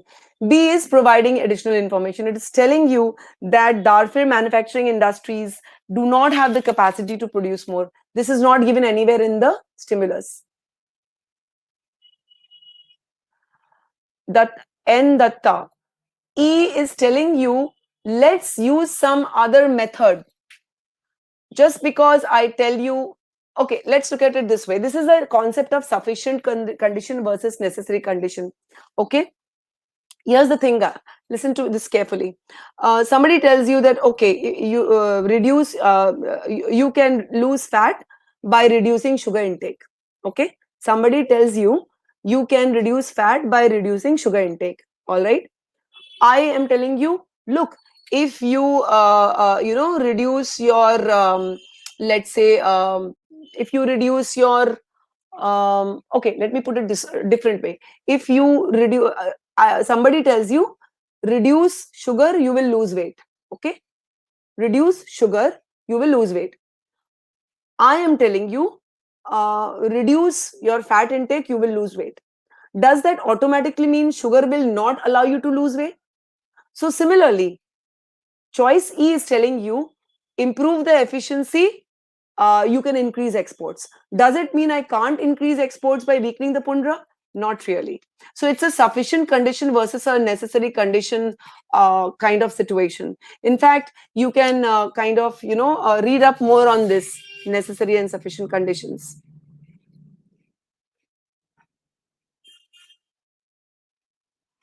Okay, Jay, I think that's, I'm so sorry. Let me see. Aha, thank you for pointing it out. It should be causal arguments. I'm so sorry. My bad. Okay. Thank you so much, Jay. Absolutely, Karthik. Karthik has given, if you succeed, you must have worked hard. But it is not equal to if you work hard, you will succeed. Yes, Anas, it should be causal. My bad. But I hope you get the idea, right? Okay, great. Wonderful. So I think let me bring forward the question. Nathan, these concepts are exclusive of GMAT Wiz. These are some things which I came up. Causal argument, a lot of things are very common. It's very logical. Different books will tell you differently, but the framework is something which we came up with. The previous framework, this framework, some other frameworks. The concept is not going to be different anywhere. So most books would give you the same concepts. Not about the plan goal, but about the causal arguments, yes. But the framework will not be there. So passcode doesn't talk about it exactly in this manner, Nathan. That I can tell you. Okay, let me now bring forward the question. Here is the question. It's a GMAT Wiz question, guys. All the best. I'm just going to mute myself. I want you guys to try and use that framework, okay? Framework means X happened before Y, no other cause responsible for the effect, and the effect did not cause the cause, okay? So let me mute myself. Again, guys, hold on to your answers until I ask you to put them in, okay? Yeah.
All right, guys, start putting in your answers. I'm really interested in knowing what is the correct answer that you have chosen. Then we are going to see how this framework works. In the meantime, if any of you who are already preparing for your GMAT and you're interested in our course, or if you're interested in knowing anything about the strategy, you can kind of set up a free of cost strategy call with our expert, Piyush. Here, I'm just going to paste the link. Just give me a moment. Okay, you can schedule a call with our strategy expert Piyush, who himself has scored 740 plus on the GMAT. Let me just make the link visible. There's the link visible on your screens, guys. In the meantime, let me quickly go through your answers. Okay, so Anamika says B, Srinidhi says E, Jay says A, Anilesh says E or B, Tushar says E, Sushant says E, Lulu says A, R Gokul, okay, sorry, RK Gokul says E. Gokul, thank you very much for that typo error warning. Anilesh says E. Pankaj says A. Karthik says E. Sanat says A. Divya says D. Ida says D. Bhuvna says D. Seshatri. Nathan says A. So it's A, D, E. Okay, A, D, E, or B. So all kinds of takers except C. Well, well, well. Vinayak says D. Guys, how did you like the question first and foremost? There are many such questions. In fact, since I have made all the questions, I can vouch for each of our questions being of as well thought out as this question. All right, although the difficulty levels vary. Thank you so much, Gokul. So, guys, yes, ready for the explanation for this particular one? Almost there's a division over all the choices except for C. Okay. Thank you, Lulu. Glad you liked the question, in fact. All right, I'm going to start with my explanations. I won't take too much of your time, guys. There's one more exciting question waiting to be sorted. Let me just remove this link from the page. I'll share it again once we are at the end of the session. Okay, guys, here goes. So this is an assumption question, as we can see straight away. Let me straight away begin with my analysis of the passage. So again, I'm going to go a little faster this time because we're short on time. If you read the passage, what we get to understand is a lot of data is there, a lot of facts are there, all right? This premise provides a factual piece of information. It tells us that crocodiles did not earlier exist in Fauna County. They were brought to the county, okay, half a century ago, all right? Then the next statement also presents a premise and it talks about the current situation.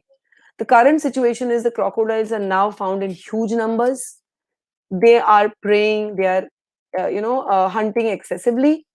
And what are they hunting on? They are eating the manna fish and they are killing the manna fish in huge numbers. We are also told that these crocodiles pose a danger to the manna fish. And we are told that manna is the only source of omega-3 for the locals. So we can draw an inference here that the local people are likely facing a shortage in their only supply of omega-3. Again, a small, very unimportant inference, but you never know. So see how you simplify information. This technique is taught to you in the SC course at GMAT Wiz. The GMAT Wiz student does this effortlessly. All right. So this is what we know from the first two sentences. Let's move on. The third sentence talks about the county officials, what they want to do. They want to bring down the number of crocodiles in the county waters in order to kind of probably save the manna fish. So the plan is to introduce Runa fish. What is the plan? There is another fish called Runa. It is poisonous for crocodiles, but it is not poisonous to humans. That means if I introduce Runa, the humans are not going to indirectly get poisoned. Finally, here we have another piece of information. The however presents a contrast. The plan has a small drawback. What is the drawback? This Runa fish, it could harm the small native lizards in the county waters. All right, so it's going to definitely harm the crocodile. There is a high chance it could harm the native lizards that live in the water. All right, so what the last sentence says, the official's plan may be good for the county people, but the plan will increase the danger to native aquatic life. It says increase the danger, not just it will be dangerous, it will increase the danger. So there is an inference here.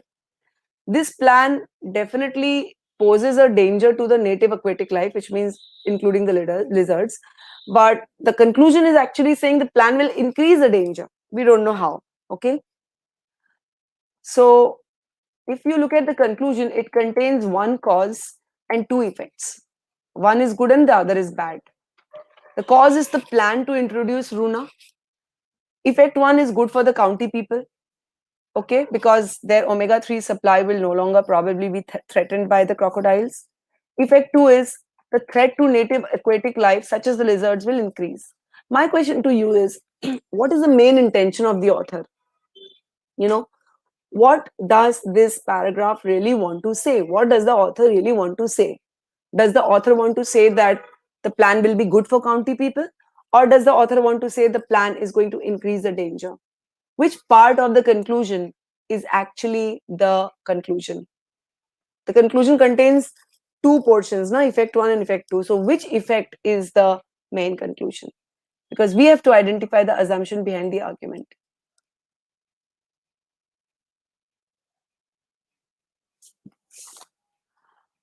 Gokul is asking a question. Gokul, in assumption questions, could there be unnecessary info or should answers relate every info?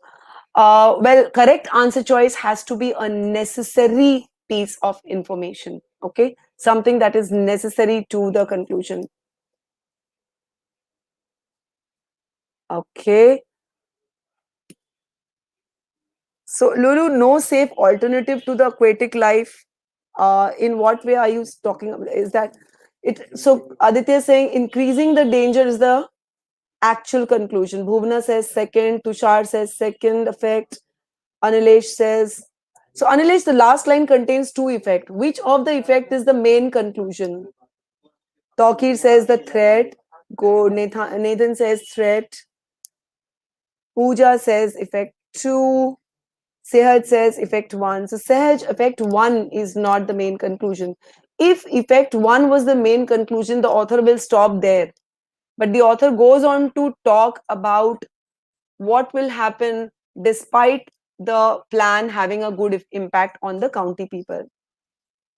So see, when I told you identify the exact goal, what I meant, the exact goal, the exact plan has to be very, very clearly chalked out. Here, effect 1 is not the main goal, effect 2 is. So let's now move to the main intention of the author is to tell us that, okay, guys, plan will be good for the county people, but if you really want to look at the plan, if you really want to think about the plan is going to be bad. It's going to increase the danger to the native aquatic life. Okay, so that's the main intention of the author. Therefore, now we're going to use a framework. The cause is the plan to introduce Runa, which is poisonous for crocodiles. The effect is it will increase the threat. Pay attention. Increase the threat to the native aquatic life, such as the lizards. Remember, the crocodile is not the native aquatic life. It was brought to fauna county. Okay. Guideline 1, X happened before Y. It does not apply here because the plan has not been put into action. The county officials are still planning to do that. Okay. Guideline 2, there is no alternate cause can lead to the stated effect. Now, what is the stated effect?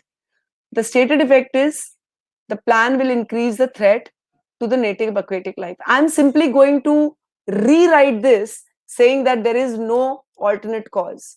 So the author assumes that nothing else at present can cause an increase in the threat. Okay, effect is it will increase the threat. The simple identification is the author is assuming nothing else at present can increase the threat. See how I am using the effect to lead to guideline 2.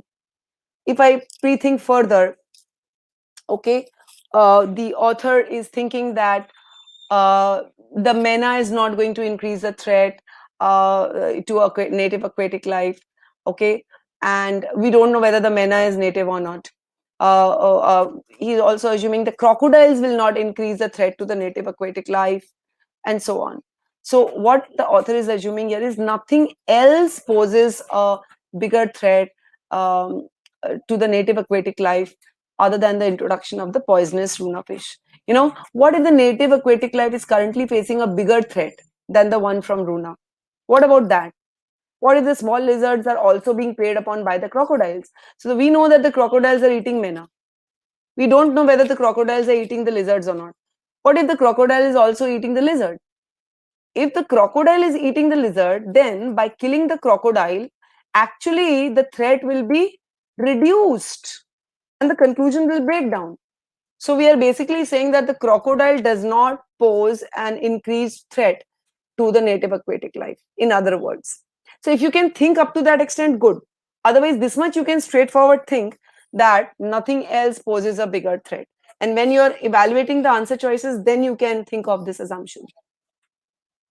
Similarly, no reverse causality. So the assumption is that small lizards will somehow not cause any harm to the Runa fish.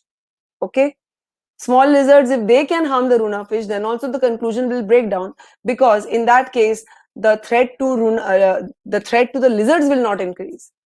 All right. So I'm going to bring those two assumptions forward. Can you see how the causality can be used to think about the assumptions?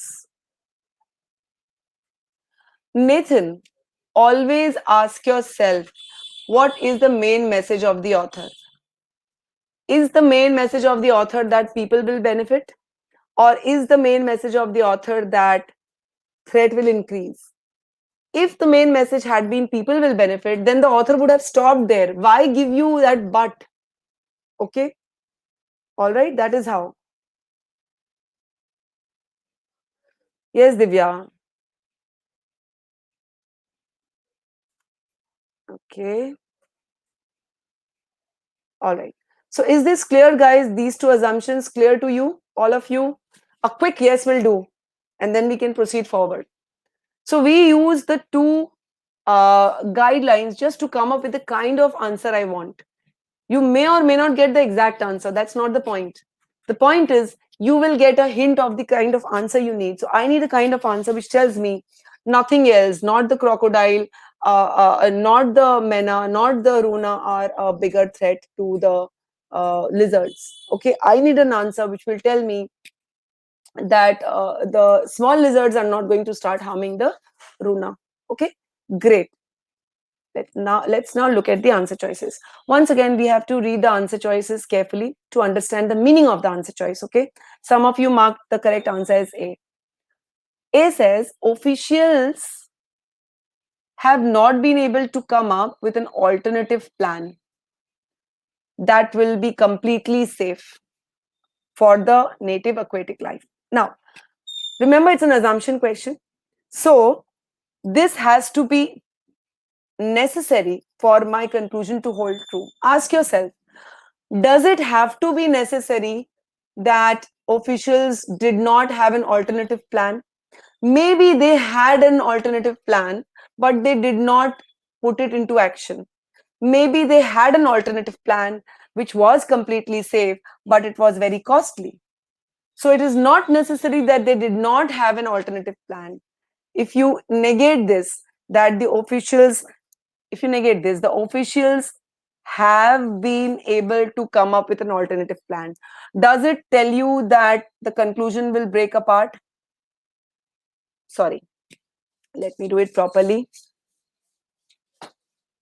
If we negate the choice, okay, negating the choice means you negate the main verb. So if I negate the main verb, the officials have been able to come up with an alternative plan. Does it mean that the Runa fish, does it have to be necessary for the Runa fish to increase the threat to native aquatic life? No, not at all. Even if the officials came up with a completely safe plan, they decided to use the Runa. Therefore, this is out of scope. Remember, our scope was no alternate cause. This is not about alternate plan. There's a difference between alternate plan. In the previous question that we did on that fit, I pointed out how an alternative plan does not weaken the current plan. Similarly, an alternate plan does not weaken a cause and effect. An alternate cause can weaken it. Okay. Controlled experiments have proved the ability of Runa to bring down the crocodile population, which means we are simply saying Runa can kill the crocodiles. We already know this, guys. Okay. This choice supports the success of the plan. But do we have to have experiments done? Even if the experiments have not been done, we know that Runa contains a highly poisonous chemical. So this choice could be a strengthener, but it is not necessary for the condition to be for the plan to be successful. Even if controlled experiments have not been conducted, this plan can still work. It can still increase the threat.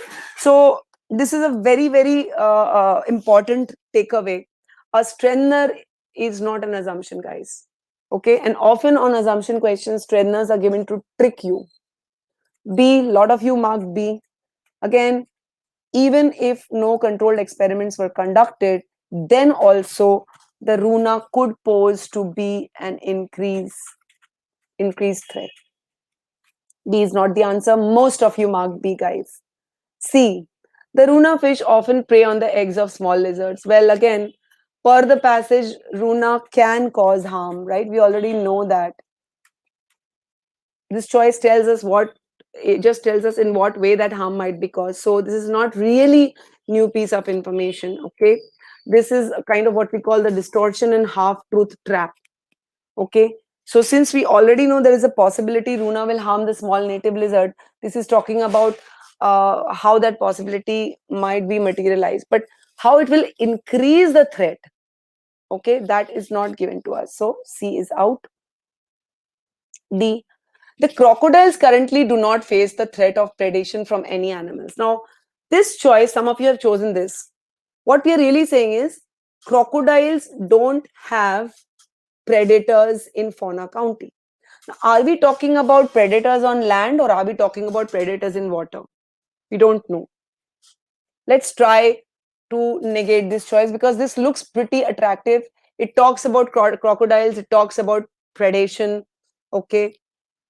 If we negate it, it says the crocodiles currently face the threat of predation from some animals in Fauna County. Now, if the threat is from some land animals, then if crocodiles are killed, there will be a reduction in the food supply of land animals. So the land animals will suffer, the wildlife will suffer. But whether the native wildlife will suffer or not, based on this, we don't know. So no impact on the conclusion.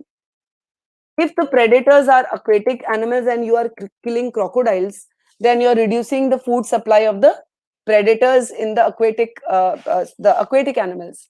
Then the aquatic life suffers, but then also we don't know if if these predators are native or not. So then also there's a very it could at best strengthen our conclusion.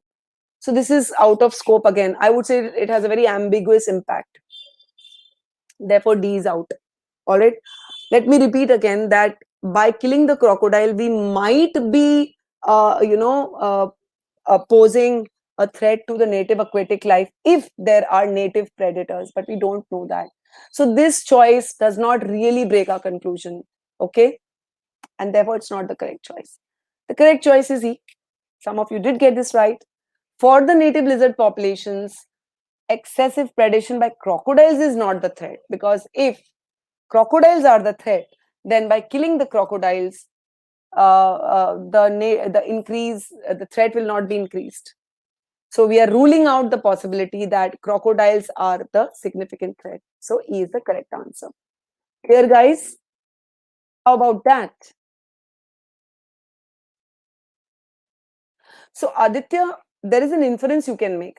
The author is concluding that the plan is good for the county people.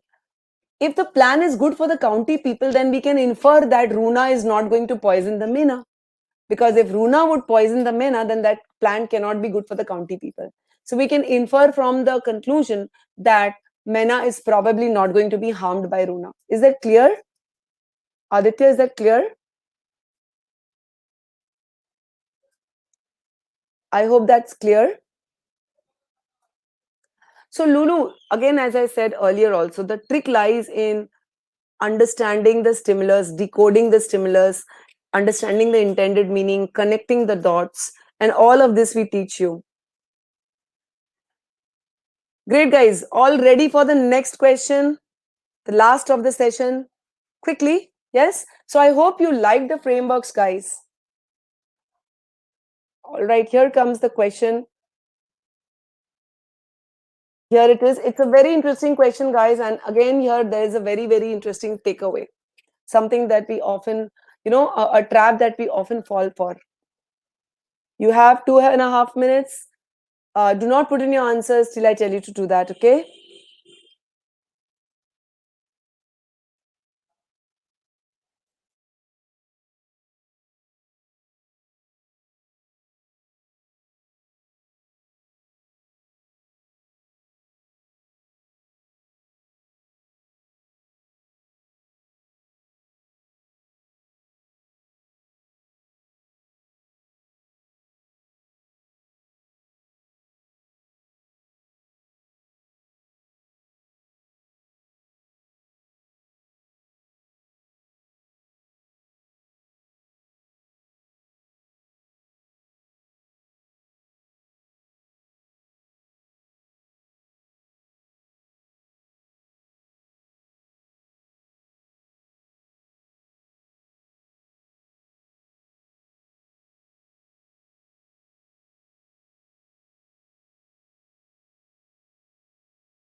Okay, guys, you can start putting in your answers.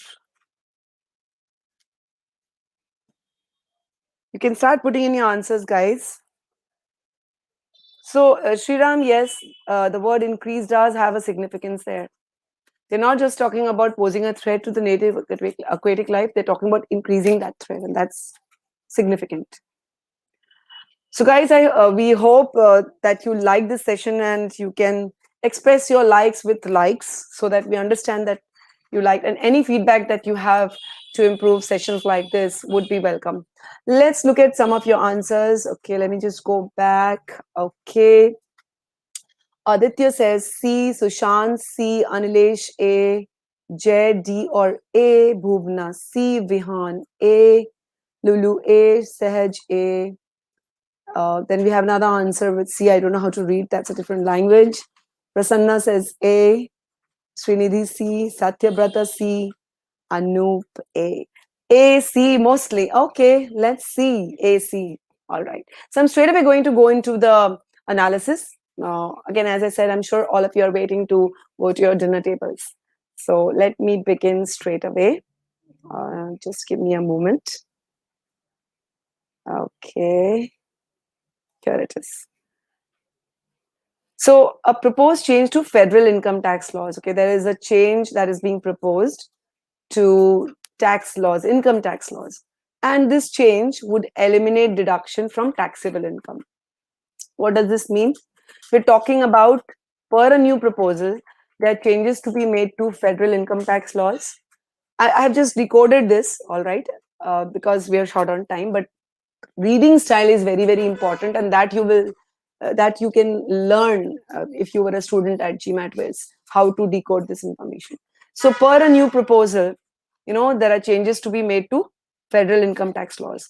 What will happen per these changes? Wealthy individuals, so we are talking about a particular category of individuals, will no longer be able to count donations to charitable and educational institutions as deductions from their taxable income. So inference is that taxable income would be higher. Now, if you don't know all this understanding about tax and income, it's there in the passage. It's there here that deductions from taxable income for donations to a taxpayer has made to charitable and educational institutions. If this change were adopted, wealthy individuals will no longer be permitted such deductions. We are told that. So this is, I am inferring, you may or may not infer this. Okay. If you don't make deductions from taxable income, it makes sense to say that taxable income will be higher. And based on these facts, the author is concluding many charitable institutions, many means, about at least one and could be more than three or four, would have to reduce services. So many would have to reduce services and some would have to close their doors. All right, so that's the conclusion. Many charitable and educational institutions would have to reduce their services if this proposal were to pass, if wealthy individuals are not allowed deductions. Okay. So, what is the scope of conclusion? Any new information that shows that charitable and educational institutions would have to reduce their services. Any choice which says any of this would be my correct answer. Okay, with that, I'm now going to move into missing links. So this is another way of identifying. Now, I've been told, see, look at this very carefully, okay? Wealthy individuals would no longer be permitted such deductions. And we're talking about donations a taxpayer made to these institutions. And then suddenly we are talking about these institutions will have to reduce services and close down. Why? Why will they have to close down? Probably because wealthy individuals will not make similar donations. We do not know the reason why wealthy individuals make donations. The link between tax deductions and donations is missing. We know that they benefit through tax deductions. What if they continue to donate even without the tax donation? They decide, okay, if the wealthy individuals decide, okay, we won't get deductions, we will still give the donation. In that case, your conclusion would break. So the assumption being made here is some of the wealthy people will not continue to donate charitable and educational institutions if they don't get the tax deductions.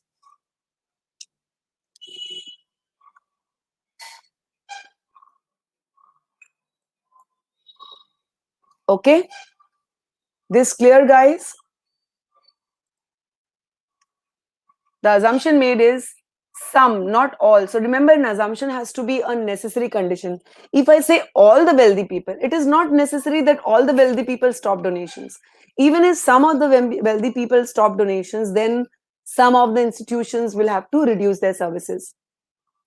Okay, so some of the wealthy people will not donate, okay, will not donate to charitable and educational institutions if they do not get tax benefits. Let me put a little bit of addition here. Will not donate as much as before.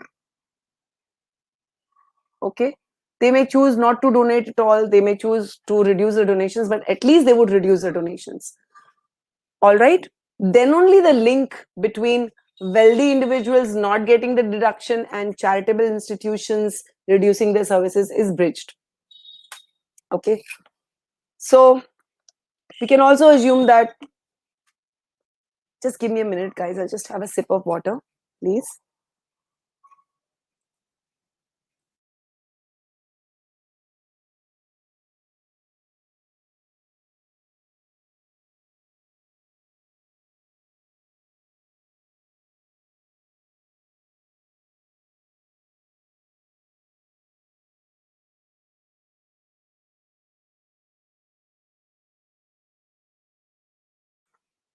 Okay, let me get back to this.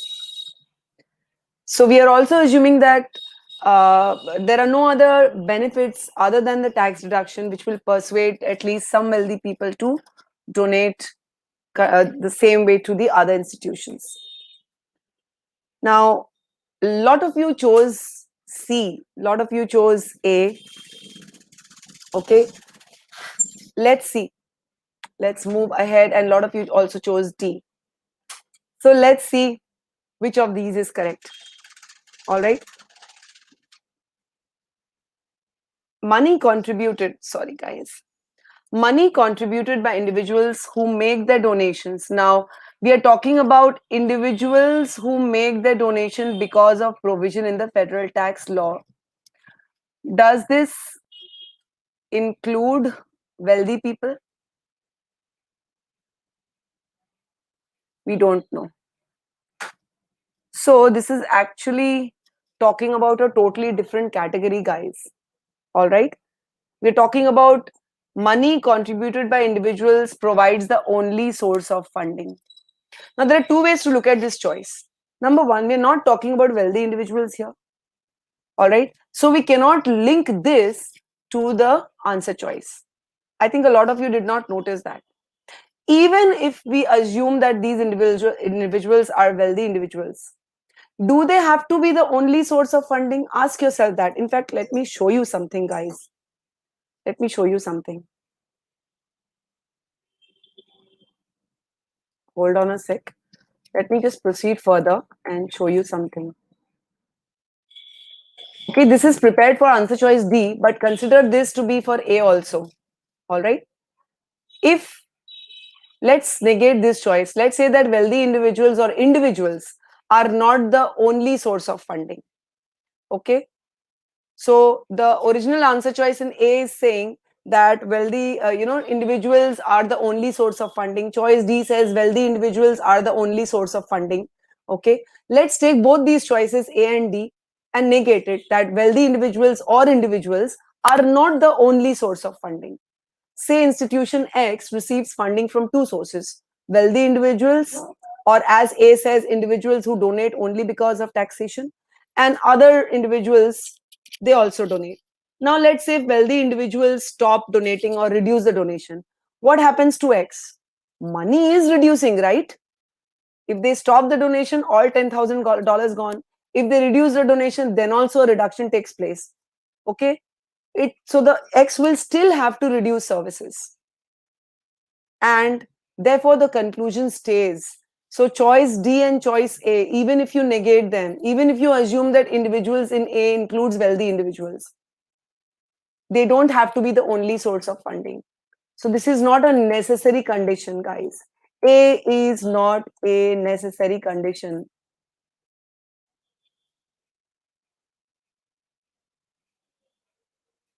So, Danya, we are not told about the before and now, but we have to remember, if they continue donating as much as before, then there's no difference. So, Anilesh, I hope how I took the assumptions is clear. We found the missing link. The passage simply says wealthy people will not be allowed the deduction. The passage does not tell us that wealthy people will reduce their donations. Okay, that is the missing gap. So we are assuming that wealthy people will reduce the donation.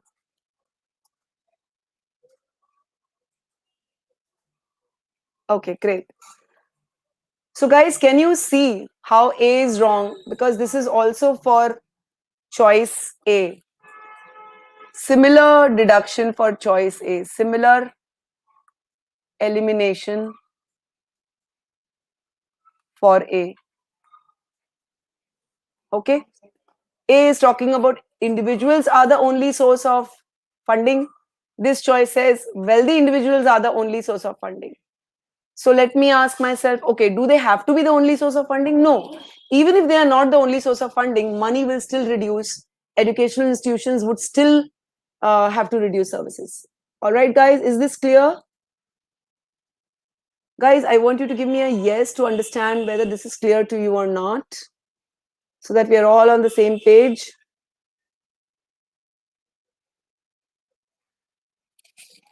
Is it clear, guys?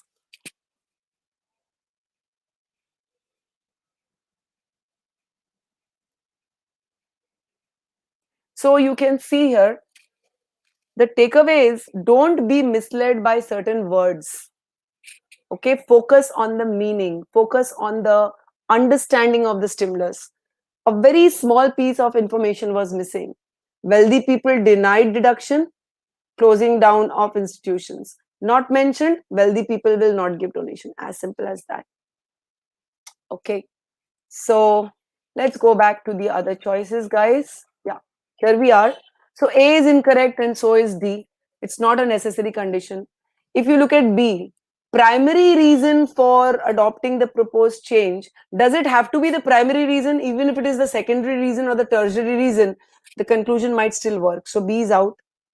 Look at C. Without incentives offered by federal income tax law. So this is something that we know from the passage. At least some wealthy. So again, since it's a necessary condition, it doesn't have to be all wealthy. At least some wealthy individuals would not donate as much money to charitable institutions as they did otherwise. Otherwise means when they were getting the deduction. This is necessary. If we negate this, if we say at least some wealthy individuals will donate as much money as they were donating, then my conclusion will break down. Many charitable institutions would not have to reduce services. Okay, so C is the correct answer. I've already explained for D. E says income tax law should be changed to make donations. Is it necessary that this has to happen? This is actually talking about what should be done if the wealthy individuals don't donate. So that's completely out of scope, guys. So I hope you guys liked the methodologies, the frameworks, the style of analyzing the stimulus that we discussed today. You can give me your feedback in the chat box, guys. It would really be welcome how you like the session and things like that. I will once again give you the link to the free trial version of our course. Here is the link for the free trial version of the course.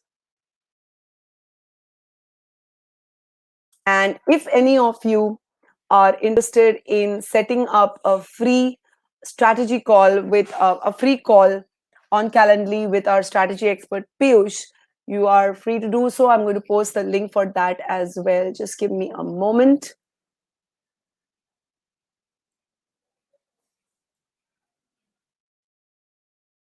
Thank you, Sanat. Thank you so much for your encouragement throughout the session. There's the link to schedule call with Piyush.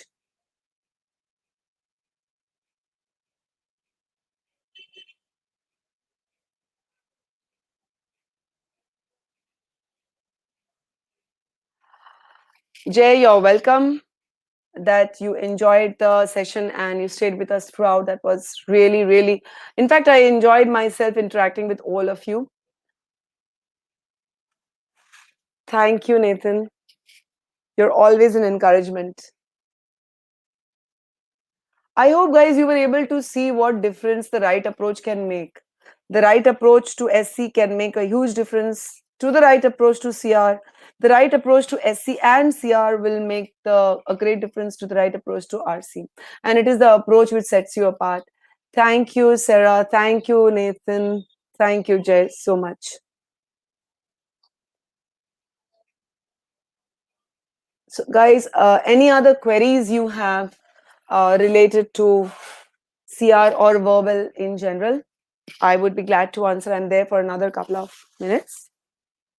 If you have any other queries, you can ask. Please go ahead.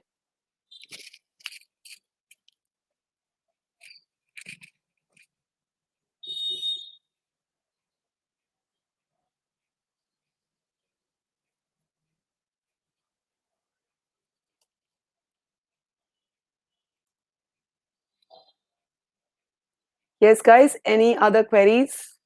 I guess there's a slight lag, which kind of between you typing something and me telling you something.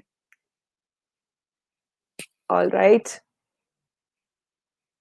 Let me also post the link to. There's a link to the free trial version of the course at GMAT Wiz. Any queries you have got?